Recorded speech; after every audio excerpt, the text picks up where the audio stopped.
have some people who have brought some things that they want to bring to your attention. And of course, unfortunately, nobody competent was able to show up and act as master of ceremonies, so I'm here. Okay, let's ladies first. Jen Gauscher is running. She gave you a clap. Fifth Worcester. And she would like us to all support her. So please, let's have a big. Of course we would.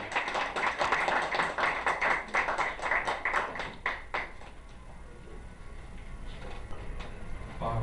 He's so fat. Well, why don't we just start with our next speaker? Yeah. Oh, okay. Yeah, you got 2 seconds? Sure. I think a lot of you know Jackie Costas. She's been a faithful Tea Party. She's been active in everything, everywhere. And I kind of pretty much talked her into running for state rep against Tom Mooney, which is 13th district. So, and she's a Latina from Peru. Been here since she's like 28 years old. Has a whole story and everything. It's going to be an exciting campaign. So, if you want to help out, I put all the sign-up forms to help out. Donation volunteer forms, and we just literally officially launched a campaign yesterday. We're setting up the next count now, so we're going to need to raise money to start from Zero Balance. One of these candidates, it doesn't have lots of money to throw in to get started, jumpstart a campaign, starting from Zero Balance. So we're going to need donations and all the help we can get, but it's going to be a fun ride, and she's a faithful listening party. She's, I just wanted to know her.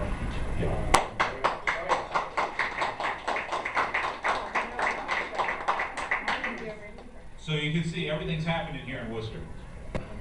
Yeah. Now, at the end of the meeting, I believe Ken's going to speak a little bit about what we're going to be doing next April. Realize next April is going to mark the official 5th anniversary of the Worcester Tea Party.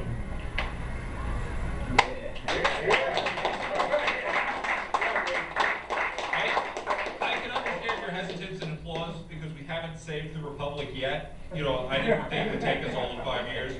But I'm sure by the 7th year, we'll have it all done, all fixed. We still have a month to go. We may Well, without further ado, without further bad jokes, let me bring on our first speaker. Speak out.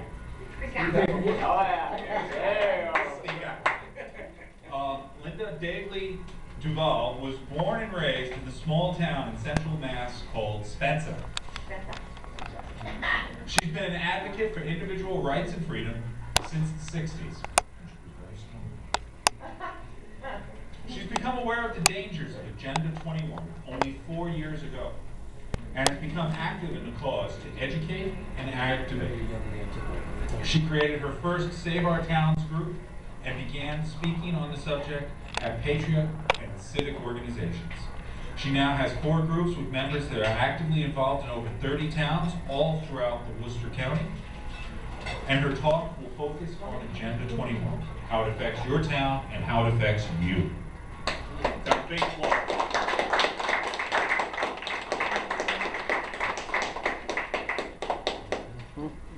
All right, I don't normally stand still. I gotta put this down some. I don't normally stand still, so if you don't hear words, it's because I've walked away. As I said, my name is Linda. I'm known as Linda the Jacket, but I don't have any idea why. All right, look, thank you. He started it with the funnies. I've got to get this out, just to get us on the right roll, and that is, there is a definite misconception about blondes. Get it? All right? I am a blonde. I do have my blonde moments. But please understand that I'm not the kind of blonde that stares at my cereal box, my orange juice box every morning for 20 minutes because it says, concentrate.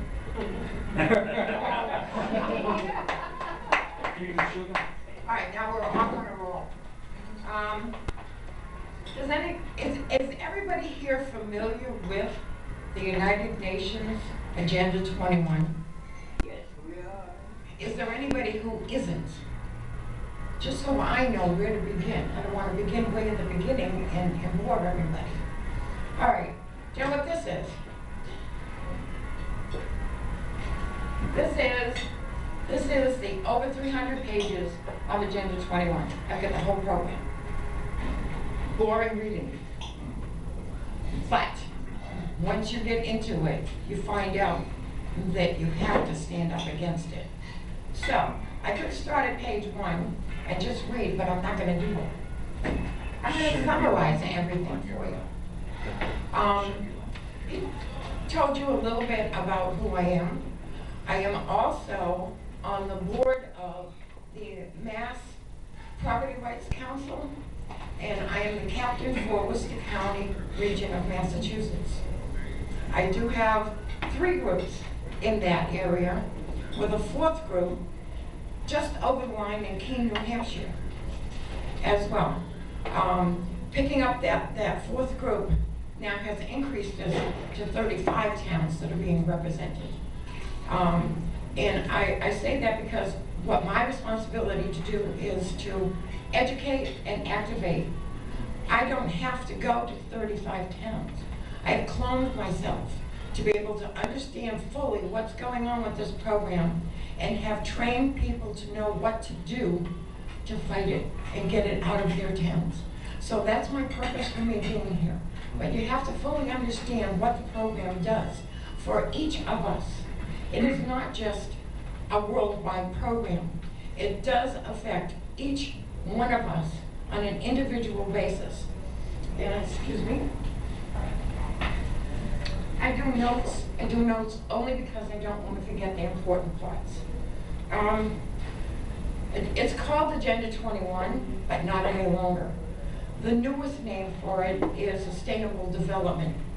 Every time that they realize that you know what they're doing, they change the name. We have Smart Growth. I don't trust anything that says smart. We have Growth Management, Sustainable Development, Sustainable Communities. But Sustainable Development is the most common one right now that's being used. On a worldwide approach to this, this is a quote. Current lifestyles and consumption patterns of the affluent middle class, which there aren't many of us left now. All 4. We're all too poor. But anyway, involving high meat intake, use of fossil fuels, appliances, home and work, air conditioning, and suburban housing are not sustainable, according to Maurice Strong, the Secretary General of the United Nations 1992 Earth Summit. I'd like to add a few more things to that. He said that in 1992. Since then, we have added dams are unsustainable, farms, golf courses, ski areas, grazing land for cattle, wood-burning stoves. Yeah, exactly. And the worst of all, what is unsustainable? Humans. We are. Okay? We are considered to be the worst polluters in the world. We are responsible for global warming. By the way, it's not global warming anymore. It's climate control. Climate control. Exactly. As far as I can remember from my history in whatever science, whatever subject matter, climate control, especially in New England, we experience it 4 times a year. Here. But it's been going on everywhere for millions of years. So we can't keep going back into that. But it is considered in writing in here. What also is considered is the amount and type of trash that we throw out. Chapter 20.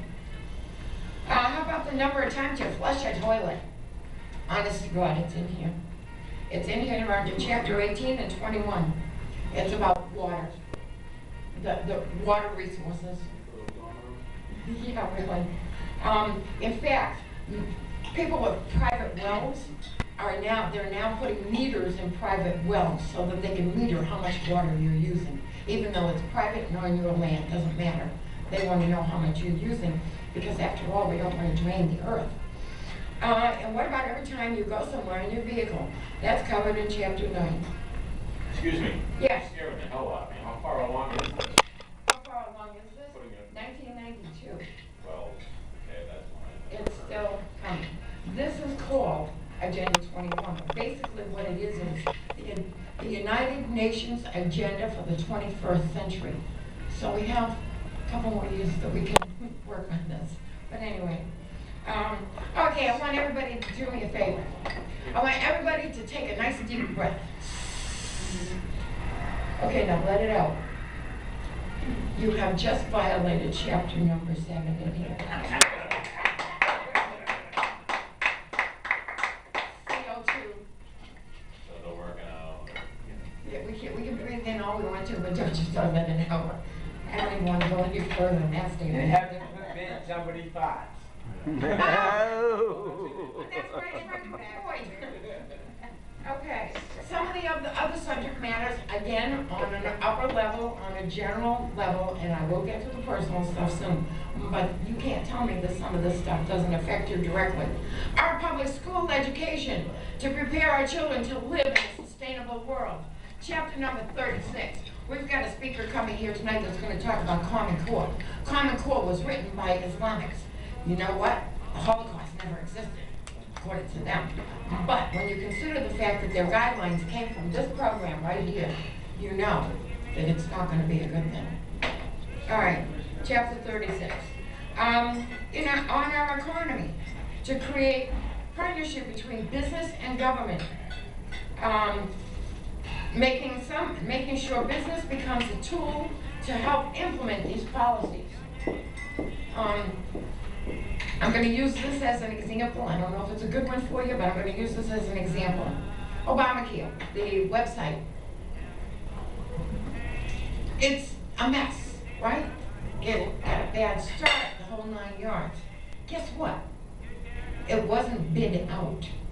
And that's exactly what's happening in towns. With the government creating the partnerships with business, public-private partnerships is what they're referred to in the paperwork. These projects are not being bid out. They're being automatically, favoritively given to the businesses that have partnered with those government agencies. Okay, on the environment, leading to the controls of private property and businesses. All right, on healthcare, the new drive against obesity is leading directly toward controlling on what we eat. That's listed in there in chapter 4. On farming, sustainable development policies affect farmers' ability to produce more crops by regulating or banning free farming practices that have fed Americans in the world for over 200 years. Chapter 14 and chapter 32. All right, on fishing. There are regulations in here that not only tell you what type of fish you can catch as fishermen, but also how much you can catch. You have to get permission to take your fleets out from the docks. Once you get permission, you can go out. You come back. They count how many fish you have. You get fined for every fish over your allowed limit. All right? That's covered in chapter 17 and the United Nations Law of the Sea treaties. Okay, last but not least, that's only a small example of some of the things that, yes, all of these things right here are affecting us, but it's not affecting us directly. But the last thing I want to say is gun control. Gun control is also covered in here, and the Small Arms Treaty as well from the United Nations. And my theory on that is that if we can't get it done here, we'll just give it to the big boys. They'll take care of it. Okay? We can't get it passed because we have a constitution. Yeah, as if you pay attention to it. But anyway, we can't get away with it. They'll find a way. The United Nations will find a way to get away with it. Right, something I want to read. Okay, right. And this is my study book. This is what I trained from. Land, because of its unique nature and the crucial role it plays in human settlements, cannot be treated as ordinary assets controlled by individuals and subject to the pressures and efficiencies of the market.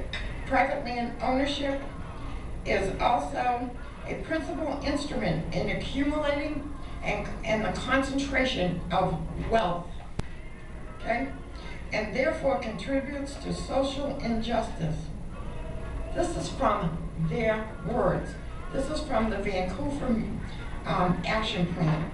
The last sentence in there is, if unchecked, it may become a major obstacle in the planning and implementation of development schemes. That's their words. A scheme, okay? All right.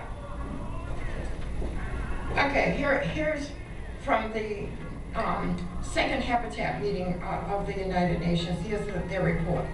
Bicycles instead of cars. Dense apartment clusters instead of single-family homes. Human rights instead of religious freedoms. This United Nations Conference on Human Settlements painted an alarming picture of the 21st century community. The American, this is a quote right from them, the American ways of free speech, individualism, travel, and Christianity are out. A new set of economic, environmental, and social guidelines are in. Citizenship, democracy, and education have been redefined. That comes right from them. All right. And the bottom line on some of that stuff is, once humans are forced out of suburban lands, here's where the personal stuff comes in, the human settlements infrastructure will be in place and social, economic, and environmental justice will have been achieved. Here's a quote. The high density of humans will allow for excellent surveillance and control by the government. Ta-da! I wonder if they shuffle off the buffalo with that one. Okay. All right. Talk to you about. I know, I've been there. I've been there. Sorry, I don't usually use these. I just tried it tonight. You know what? Screw it. You know why? Because it's going to come straight from here. It's not going to be here. It's going to be here. No, I don't care about my country. Okay? I do care about my neighborhood as well. And one of the things that they are promoting in there with sustainable development is gateway cities. What's a gateway city? Well, let me describe it for you. It's also called a sustainable village. There's storefronts on the lower shelf, on the lower levels of buildings. From there up are apartments. Some of these apartments are only 300 square feet. My living room is bigger than that. Okay? Yeah. And this is for us to live in. But what they also make sure of is that these villages are also have access to public transportation. The streets are going to be made more narrow. They're going to be made for bicycles and for walking. And at the same time, there will be ways to be able to get to public transportation. I wonder if this sounds familiar to anybody who spends a lot of time or lives in Worcester. Anybody been downtown lately? Yes. Well, downtown has, for the longest time, has storefronts with not necessarily apartments above, but it does have living quarters and so forth above it. They have reopened Front Street to be able to go where? To the railroad station. What's in between there? A new WRTA building. So, geez, it's like walking distance. You got the walking distance to the buses, you got the walking distances to the trains. doesn't that kind of fit into a lot of the description that I just gave you about a gateway city? The problem with Worcester is it's not big enough. It's not big enough to house the amount of people that they're talking about. If all around this area, their plan is to close down all the suburban areas, and how are they going to do that? First, let's talk about how Worcester is getting its money to be able to do the things that it's doing. Grants. You heard the dangling in front of? There are grants. Anybody familiar with what's in Union Station? A regional planning board, right? That regional planning board is getting out the grants. That's where the money is coming through. The original, if you follow the money, it's our tax dollars, folks. Our tax dollars are being given by the feds to the Department of Transportation and to EPA. What two subjects? Transportation, environment. Who are they giving that money to from there? From there, it's going to HUD. What's HUD all about? Housing. See how it all plays together? And what it comes down to is our money paying for us to move out of our property, to move into and be controlled in a local area, bottom line. Okay? How are they doing the suburban areas? Okay. Best for me to be able to describe it is to describe it by what happened in my hometown. I live in Leicester, but I grew up in Spencer. Spencer had two farms. The two farms were right on Route 9. Was 350 acres of land. The land trust in the area that actually comes from Worcester convinced the town that they could help them to purchase that land if that's what their interest was.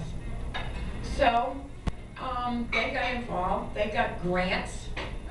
Again, they got the grants to be able to purchase 350 acres with part of that land already being owned by the Audubon Society, which is also another involved little group. And the town did have to raise $450,000 to be able to match the difference, or to make the difference up to be able to get that. And then I was told, this was before I even started any of my involvement with Agenda 21 or the local concerns, I was told that it's okay because now the town owns the land. Show you something. Here's a project that took place. Here's a project that took place on Mount Pisgah. Northborough, Yes. Berlin, Yep. Boylston. We grew up there. Okay. Yep. Okay. They were collecting 2,000 acres of land to be able to close it off and protect it. When I get through with this, you're going to understand that animals, insects, whatever, mean a lot more to these people than humans do. All right. Now, I don't know if you can see it from where it is, so I'll read it to you. They have the land trust and the towns. The town, this is on both lists. Provide information, project partners, property steward. Added to the land trust is a bottom line that is not included under the town, and that is project management. Every time these people go to a town, they leave the paperwork as purchased and owned by the town. But they are in the management position by holding the conservation restrictions. Conservation restrictions, sorry. That's my blonde moment for now. Okay. Conservation restrictions are held by the land trust. So now that land was supposed to be open for, we can go walking, we can go hiking, we can go take nature walks for the kids in the classroom,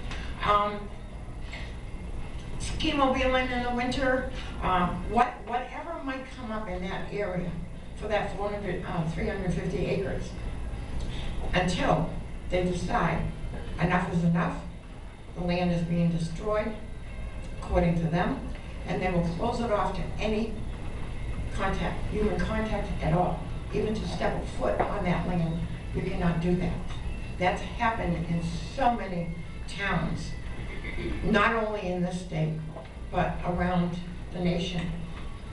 And before, when they do that, they also create a buffer, a 100-foot buffer off of that land. If your land is abutting that land, 100 feet of your property is now theirs. You cannot walk on it, you cannot plant on it, you cannot mow the lawn, you cannot trim bushes, you can't cut trees, any of that stuff, because it's in that buffer zone. So that it's important that you know that stuff. Now, as far as on a personal level, private property owners, and again, I'm going to refer back to Spencer, there is what they call a buffer zone. And that was an area that went from that 350 acres of land. You need to know this stuff. I know. Okay, the 350 acres of land that went across and connected with the state park. All of the homeowners were approached by the land trust. The town officials didn't even have any awareness that this was being done. They were helping these people put conservation restrictions on their land. Now what happens in a conservation restriction on private property? You have 3 acres of land, just to use some numbers. You put 2 acres of land into conservation. Nobody can ever build. Excuse me, it's your land. You don't want anybody to build on it, don't sell it. Do it. Maybe other people have lawn moments as well. Okay, so that's the bottom line on that. Now, what they don't realize is they're very happy about the fact that we're going to get a break on our taxes. Well, of course you are, you ding-dong. You just gave away 2/3 of your property. But there are also restrictions on the remaining property. And examples of that. Gee, hon, let's build a fireplace so we can have family get-togethers in the backyard. You didn't read the small print, did you? You can't do that. That's a restriction that's on your deed now. Gee, we're gonna have children. Why don't we build an addition onto the house? It's in that small print. No.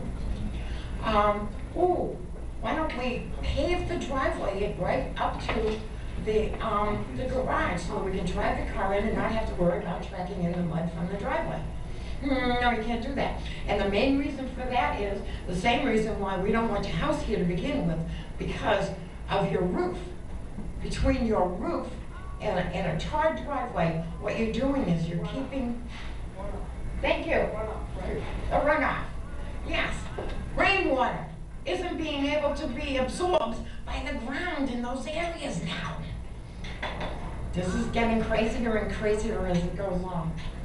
I just don't want to I want to make sure I don't miss anything. Okay, zoning. Zoning is becoming a major problem, and we're getting hit with it so fast. Because, again, it all has to do with the control of your town.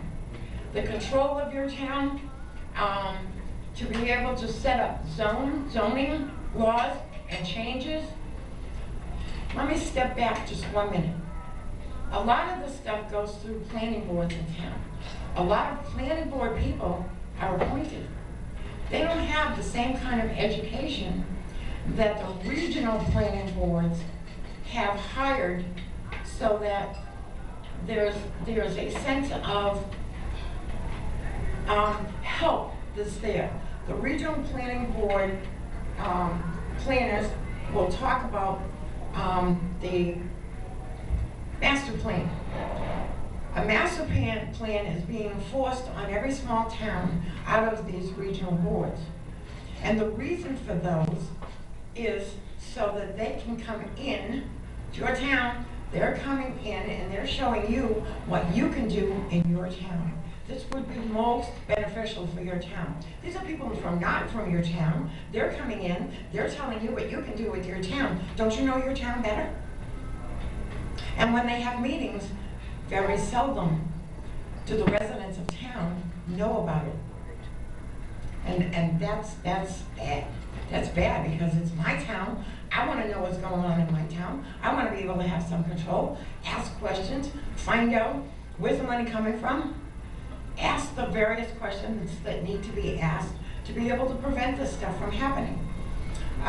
Okay, so now you get a planner who's just an appointed person. They don't know anything about it. They're gonna start thinking that they're really privileged because they get to talk to these educated planning board people from out of the regional office, and they start listening to their advice. And before you know it, they're on their side instead of their town side. So that, again, they feel like they're being put in a very special place to do this, but in fact, they're being used. They're being used. And master plans, towns cannot refuse master plans, or they will be taken off the list to get local aid, schools, police, fire, all of that. The states are now, some states are now falling in. Some. I was just wondering, getting back to the towns about zoning, I did an expose and I spoke to the John Birch Society on wind power, and that some of the towns are actually, their town lawyers are rewriting the laws. The town lawyers are rewriting their zoning laws to accept wind towers quite literally in residential areas, and I'm wondering if this somehow ties in to what you're saying. I'm sorry. No, that's okay. No problem at all. Yes, that is part of it. But their major goal with the master plans is to show the towns open space, recreational areas, and perfect areas for conservation, because there's a certain animal or something that hangs around in that area, and so you can't plan any development or a building in that area. So that's their major goal. But yes, that is. Thank you. That is fact. Anything they want, they'll come up with a plan, with a plan, zoning, rezoning. I know that there's a town called Shutesbury, and Shutesbury was used as like the pilot program for master plan. Shutesbury. Yeah, western part of the state. They figured they could go to the local yokels, as they call them, to be able to convince them to do some of this stuff. But anyway, Shutesbury had one area that was completely, it was rezoned. This all happened with rezoning. One area that was all rezoned, they had a grandfather clause where you could keep your house there if that's where you live, but they're not going to touch your roads. You're on your own. Those now become private roads to your houses, even if they're like a cluster of houses in that area. It's up to you to plow them, pave them, whatever it takes to be able to maintain them. They're your responsibility. And in addition to that, the zoning called for no new building of private homes. Now, when you consider the fact that those roads are only connected with one main road from downtown, that the fire and the police have to get approval to go from that onto the land by the zoning people, by those who are in management of that particular area. You have a fire at your house. They're trying to get there, they can't get there, they can't get permission, whatever the case may be. They're late getting there. Your house is burned down to the ground. Well, I'll just get my insurance and I'll rebuild. Guess what? New zoning. No new single-family homes. It also includes replacement of lost homes. So you're stuck. At this particular point, it's hard to say if you're even going to get your insurance money for the house because you can't rebuild. And most insurances now will not give you the money. They want to pay for the rebuilds. Okay? It's a joke that goes with that, but I'll tell you later. Okay, so that, all right, the fall of the money. The fall of the money down through the agencies, right through to HUD, the housing. What's the housing all about? Well, that's what pays for the gateway cities to be able to build those apartments above and to be able to get in and do the things that they need to do in those towns. Now I'm going to get to what we have been able to accomplish. Yay! You mean there's good news in this story? Yes, here's the good news. Here's the good news. Okay, as I said, what I do is educate and activate. Oh God, where's my list? Okay, educate and activate. I can't find it, I'll find it. I'll do it from here. When I give these talks, I talk to people about their interest. If you're concerned about your particular area, about your particular private property, about water use in your area, about the land use in your area, or whatever the cause may be, I can show you how to fight it. And I'll tell you how I do it. I have training classes. With these training classes, what I do is go through the entire, not this book, I go through the entire program on a very understandable level, and then I talk to people about and teach what you can do. I'll tell you right here, right now, if you're not going to your town meetings, or if you live in Worcester, to the city meetings, planning board, select board, whatever, to find out what's going on in your town, you've got nothing to talk about. If you don't know what's going on in your town, how can you do something about it? I said it when I was a manager. If I don't know there's a problem, how do I know to solve it? Okay? And what these people have done has just been amazing. In where some of these programs are all affiliated with this, but it's not exactly called Agenda 21. In where the forest legacy was coming in. That's to put preservation on some wooded area, where a lot of people who have the wood stoves will go into those wooded areas, take out the dead trees. They can use some of that stuff to put in their wood burning stoves, saves them money, cleans up that land. Not anymore. Not with forest legacy. We were able to talk to the selectmen in where, and by the time they were all ready to vote for it. By the time we got done with them, there were 15 of us some from my group, some from the western part of the state. There was a motion not to accept the forest legacy. And it was voted unanimously, to throw that out. One accomplishment. Okay. Next is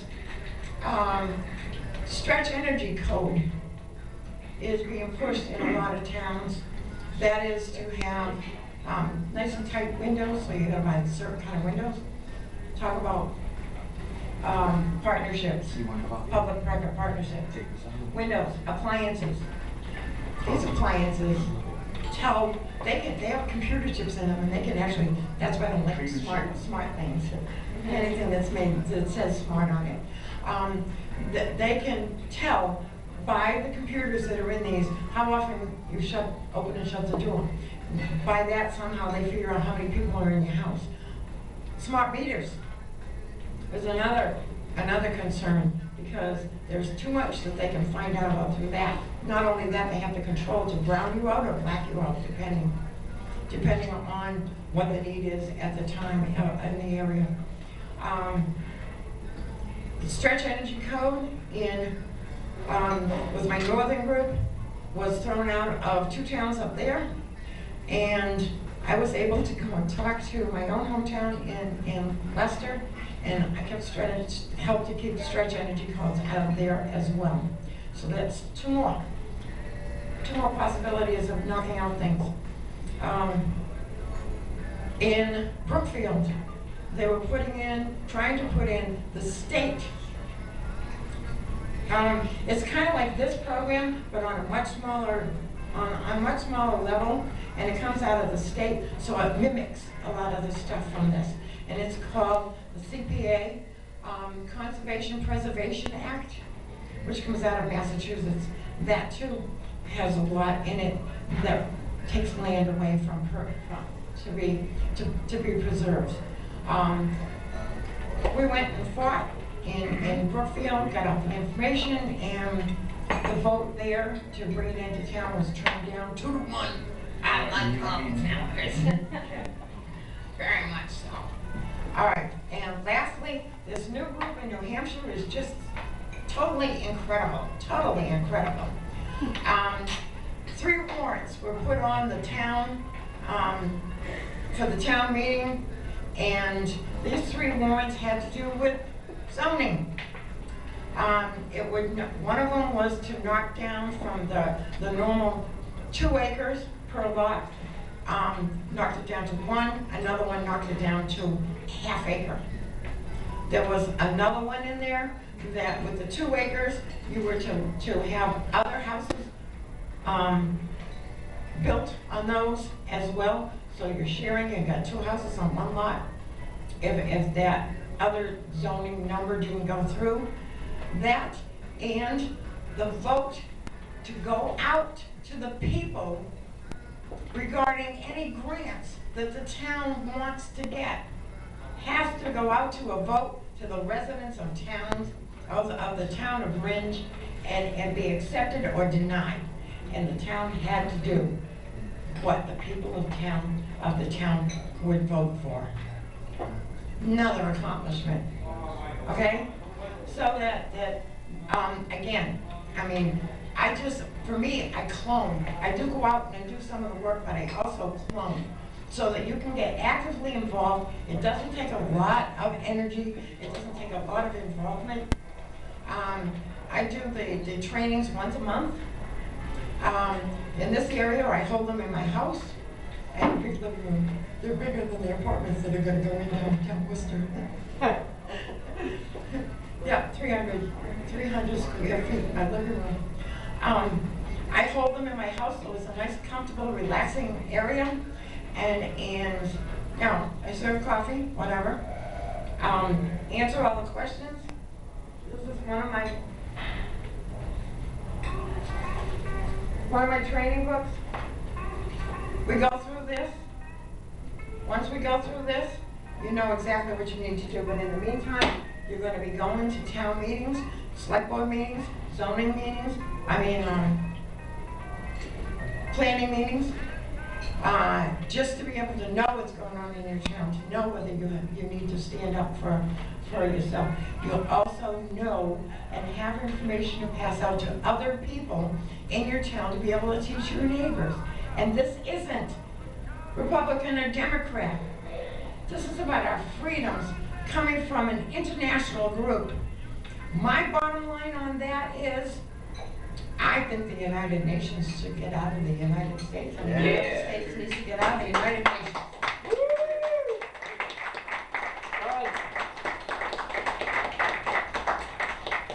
Okay, so here's my thing. I have some information to pass out to everybody. No obligations, no ties. I have clipboards. If you are interested in just getting information from me, put down your name, your phone number, and your town, because I have to know what towns, and your email. At the end of your email, outside of the box, put an I. That's just for information. But these are going to be passed around because I want active people involved. So I'm going to give you this, and I'll get your hand. Sorry. Want to start passing that around that way? I would love to see your faces again, to be able to have you in my home so that we can have a comfortable area just to be able to talk, learn, kick this stuff around, and work on getting rid of it in our area. So that I'm going to ask questions, but give me 1 second. I do have a bang to end with. And that is, my advice to every one of you is, take a stand and save your land. Got it? Now I'll take questions. That was phenomenal. Thank you so much. I want to bring you back to what you said about Worcester, the grant money, the city square area, the hub that's being built. I live here in Worcester, and I know exactly what you're talking about. What I want to ask you is, do you see a correlation between Crash McMurray who's now the head of the Chamber of Commerce. And there's a former McGovern campaign manager, I forget his name, he's become city manager now. Do you see the correlation as part of that grant money that you were talking to being dangled to Worcester? Or is this somehow, it's not even related? See where I'm going here? Right, I see where you're going. I don't know about money aspect of it, but I do know that they're going to pull in as many like-minded to them as possible to be able to promote. One last thing, I'm sorry, I didn't mention this No, either. thank you. One thing that I did not mention is the regional. We had county government. County government is now gone, right? But regional planning boards are non-elected officials who are involved with implementing these programs in our towns. By doing so, what they are doing in all actuality is taking, like I said, the conservation restrictions are in the hands of the land trusts. And the land trusts work with the regional planning boards. They are going to be pushed into, and I hate to do this, but they are going to be pushed into not regional planning boards, but regional governments, and they're not elected. Do you get that? All right. One of the pieces of information that I will be giving out is a paper that I wrote, and I wrote it on border elimination. You may be living in one of the 50 states in the United States, but it will be one of the 11 regions that this country is going to end up in. You get it? We are not going to have any more towns into states, all right? The NSA put up a map about the results of something, and they had Canada, the United States, and Mexico all one color, and they called that our homeland. They call that whole region our homeland. I don't know about you, but I'm a member of the United States. I may have some Canadian blood in me, but that doesn't mean that, I'm that part of, that's not part of my country, that's another country that we can still be friendly with, but you know what? Okay? So that is going around.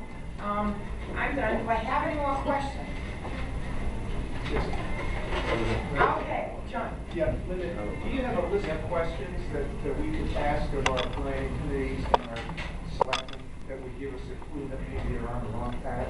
Okay, let me tell you. Ask if you can see their master plan, for one thing.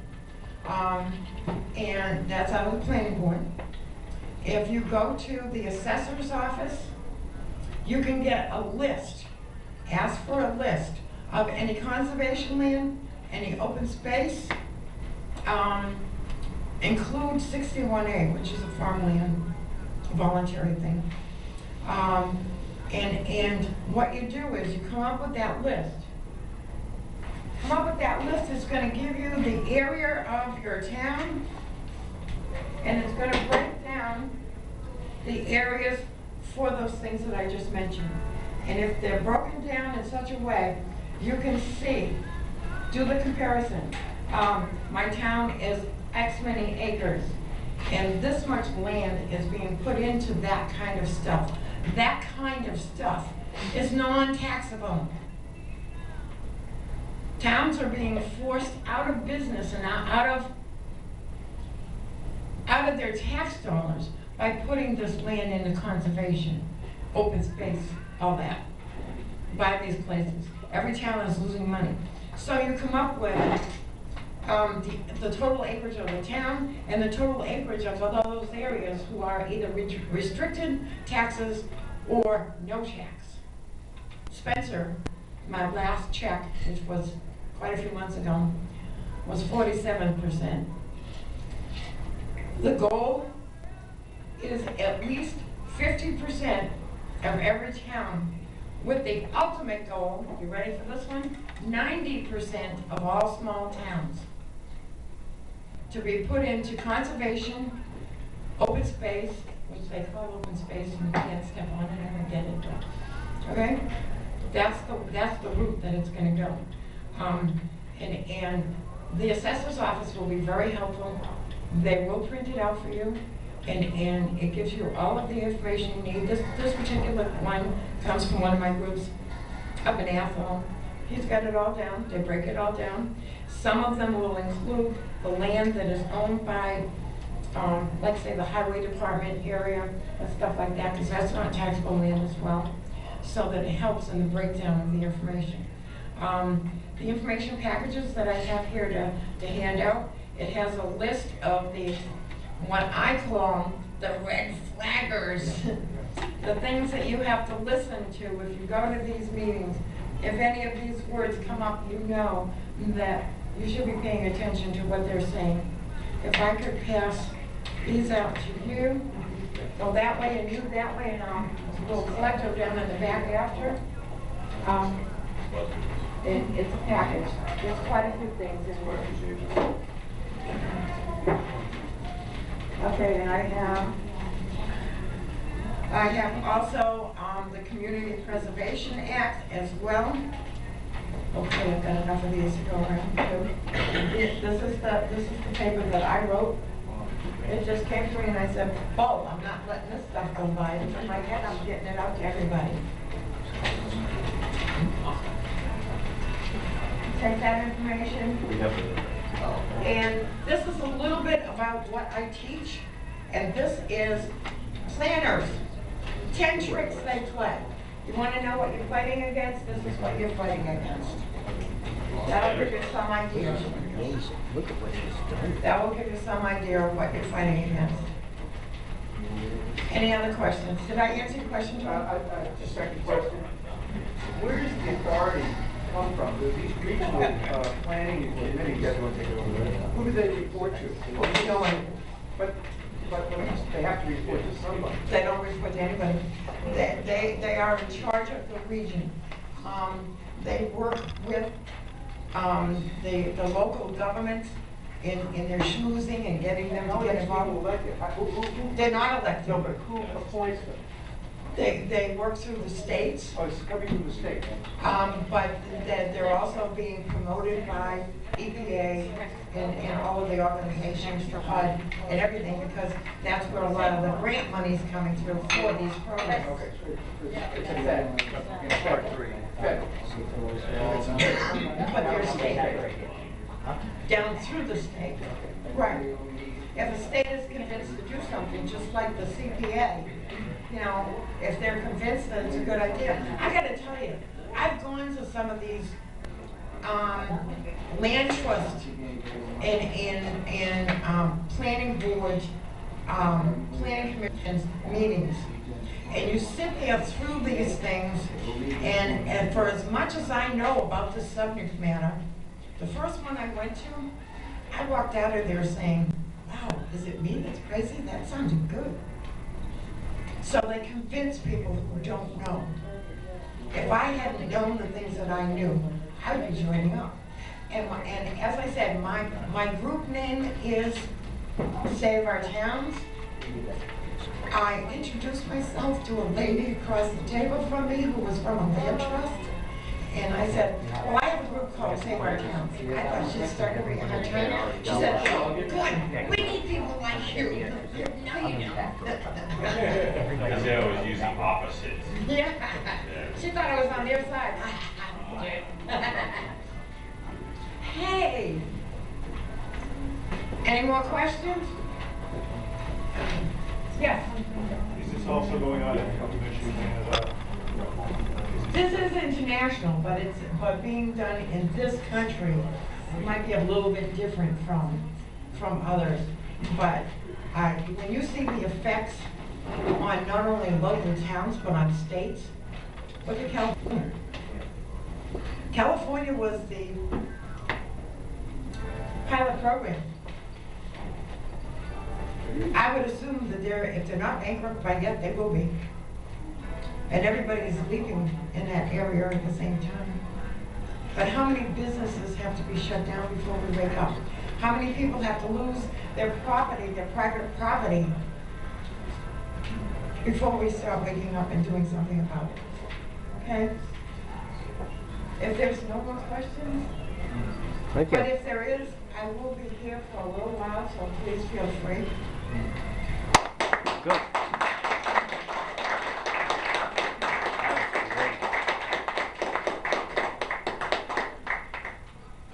You know, I always like to talk about that we have a heavy lift in the Tea Party movement. The heavy lift in the Tea Party movement is getting people to be involved. And Linda is an example of what can happen when one person gets involved and takes an issue and runs with it. You know, we need 100,000 people like Linda doing this sort of work for all the issues that are besetting us. We should all, you know, part of the reason for these meetings, part of what we're doing here is to try and inspire people. I'm not going to sit here and tell you that you've got to work on gun control and you've got to work on, you know, rolling up the speed limit and you've got to fix this. That's not the way the Tea Party movement will ever work. We work because we have people who have genuine passion for the topics they talk about. Now, I have a genuine, distinct honor. I get to talk, to introduce our dear president, Ken Mandy.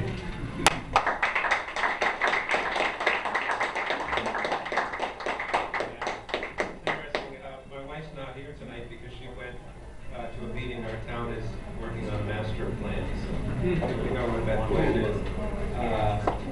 And also I thought it was interesting, last night when I was trying to put together a reminder, I said, well, we've got two women that have really stepped up and taken charge of an issue. And then tonight, we find out two of our members are running for state rep, and they both happen to be women.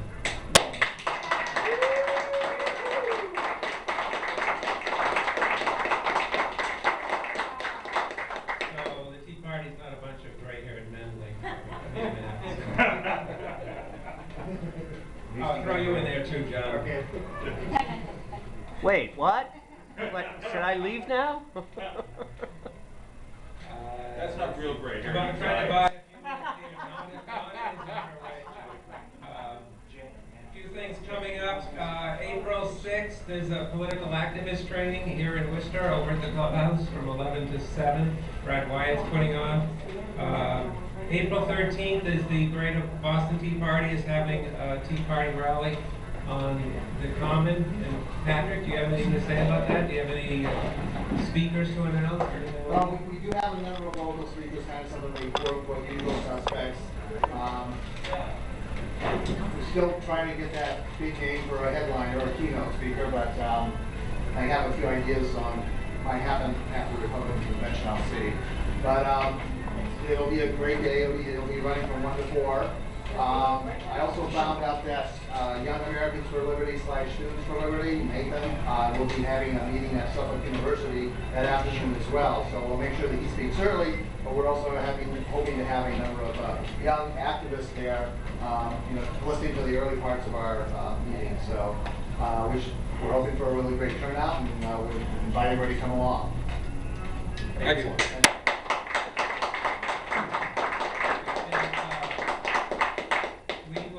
Chartering a bus to go from Worcester to the Boston event for the 13th. So watch for an email about that. And then, since we're not doing a rally of our own, we're just going to have a party here on the 17th, Thursday the 17th. Somebody asked me about John asked me earlier about the, what happened with the BBC program they were doing. Just so happens the producer called me a couple of weeks ago out of the blue. I had almost forgotten about it. I had looked a couple months ago online to see if I could see anything in the news about it, but there was nothing online. But he did call me, and he said that they are on the verge of signing a contract to put it on the air in June. And they had just returned from the United States, so they hadn't started editing it yet to get it ready to air, but it looks like we'll be up. The British will get to know us sometime in June. A reverse British invasion. Let's see, what else do we have? John, do you have any events to talk about? Yeah, which is a quickie. Jessica Vaughn will be coming to Northborough on April the 9th, it's a Tuesday, actually a Wednesday, There's a lot brewing that we're not listening to or hearing about on illegal immigration. She's going to bring us up to speed. As you folks know, we've just had a session here at the State House, a hearing on producing or allowing illegals driver's licenses. That has been pushed off. It has not been. It didn't die in committee. It's going to come around again probably in May. But Jessica's, she's got her finger on the pulse locally here in Massachusetts as well as in DC. So she's going to bring us up to speed on April 9th, what's happening here in the state and also at the federal level. Okay, thank you, John. Okay, now this is where I'm running out of, Phil. Dawn is outside, right? Dawn? Well, no, I can start. Okay, Bonnie's going to start. What you think? Okay, go ahead. Yeah, actually, Rabbi Hostman is having a couple of events. There's one April 1st that sounds like it's kind of Israel versus Islam type thing, but the one that I was really excited about is Brent Boswell from Media Research Center is coming on April 30th. Really? So I always put that on our calendar. I can share the information with you about that. They don't really, not really great about posting web pages about that, but I did find one that has that information, and I can share that with you. I sent out my last email blast, I think, but it was, there was, that sounds like that'll be really exciting. And also, was there anybody who was here and went out to see Doc Thompson when he was in North Andover? Okay. Well, Doc Thompson's from The Blaze, and they've done a documentary on Tea Parties. He's gone various places in the nation, and they're going to at some point be opening the film, and we're trying. The person who coordinated it originally was trying to do something first part of April, and then he wasn't able to do it the first part of May, and now he's asking me to organize it. So when it's actually going to happen, but we were trying to shoot for somewhere around the first part of May. We'll actually be opening a movie, a documentary on the Tea Party. They will actually be renting the theater, from my understanding. So we'll keep you abreast of that. Yeah. Also, Jeff Kuhner is doing activist training a week from this Saturday. Yes. It's free, and those details, we sent out a calendar. Right, I think it's an F1 in Boston, Correct. South of Boston, yes. Thank you. All right, I want to introduce Bonnie Johnson now. She's going to start off talking about Common Core. For those of you who know Donna, I really wanted to get to the Halloween outlet and get a wig for this, just because I knew I might have been preempting her. She should be here within minutes. So I'm going to read you a little bit of her bio.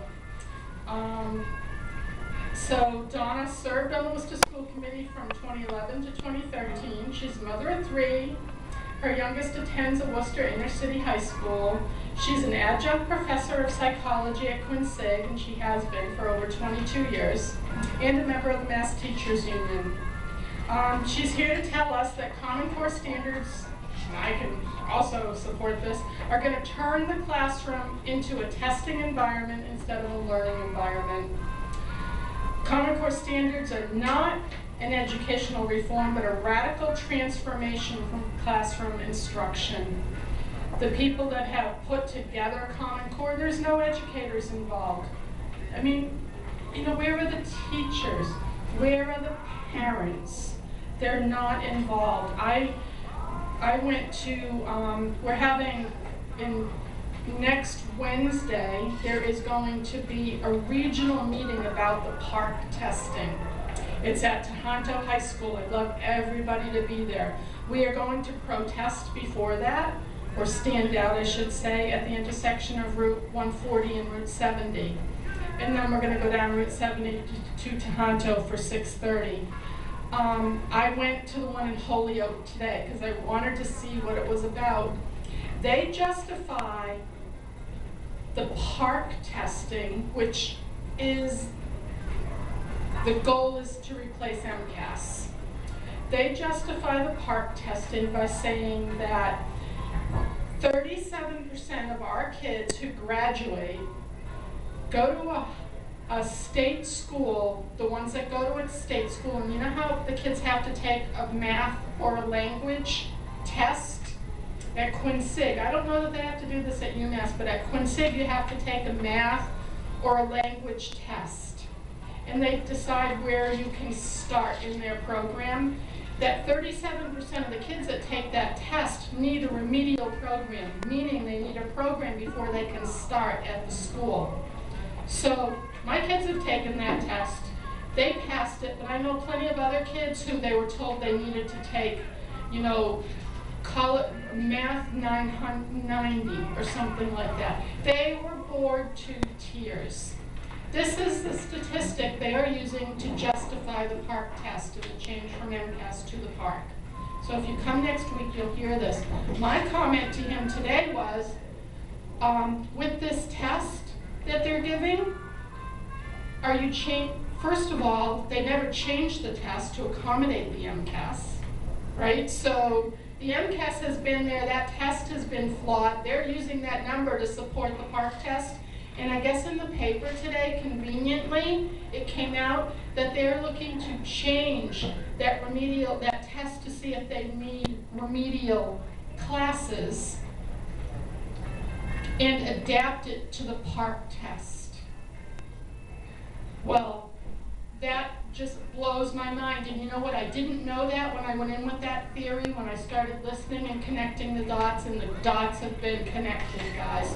So I want them to test those same kids up at Quincy with the same test for the next 10 years. And then let's see. It's right behind me. It's Donna Calorio. It is. So with that being said, I'm going to turn this over to the whirling dervish here.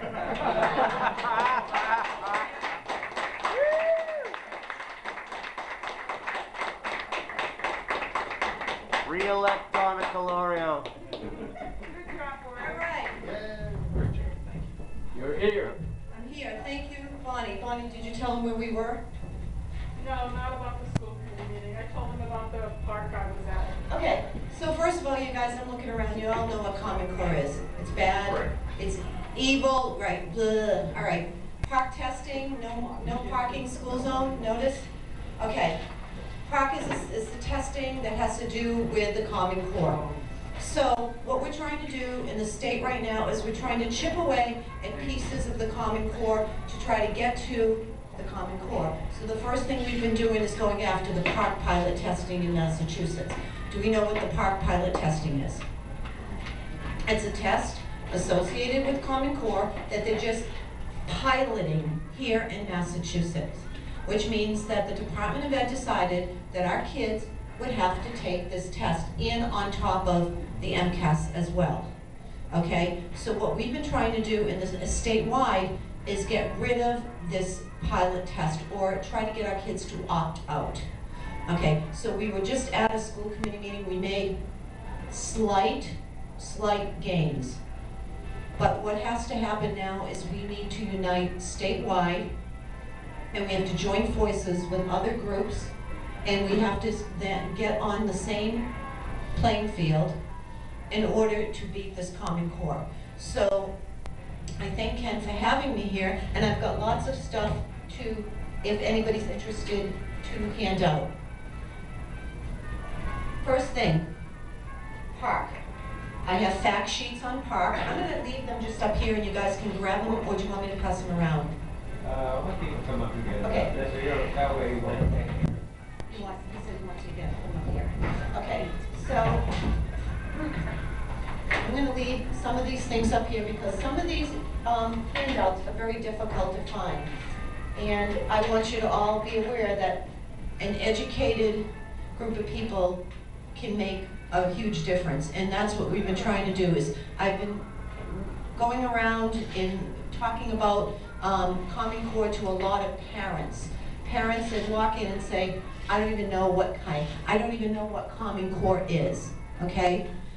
This group here is, as I look around, you all know what Common Core is, you know? So we don't need to go over it, but the key is to get, I'm sorry, am I interfering here? Is to get the word out to everybody. So what I did is I took, well, just a kind of an interesting thing is I just went online, got some images, put them on a piece of paper, and I printed up my own little buttons here. So now when I'm in a supermarket and someone says, oh, what's park? opens up the conversation. I have one that says, I'll give you guys some Common Core ones for you too. So when people come up to you and they ask you what these are, we can educate them. And I think that's the basis of everything that we need to do right now, is we need to educate as quickly as possible and just get out there and tell people that this is something that, especially the state of Massachusetts, which has very high standards, educational standards, we're lowering our standards so we can be on a one-size-fits-all plane with everybody throughout the country. And as we have heard in a lot of our, lately we've heard a lot of experts speaking. Sandra Stosky, has anybody here heard Sandra Stosky Yes. speak? Okay, Rich, that's another handout here. Sandra Stosky put together a very high-level fact sheet that you would be very interested in, and some of you that are very much into, Ken, you'd like this, some of the intricacies or some of the arguments that you get. Sandra answers them here. She put together a handout here. We also have, Sandra Stosky will be speaking next Thursday.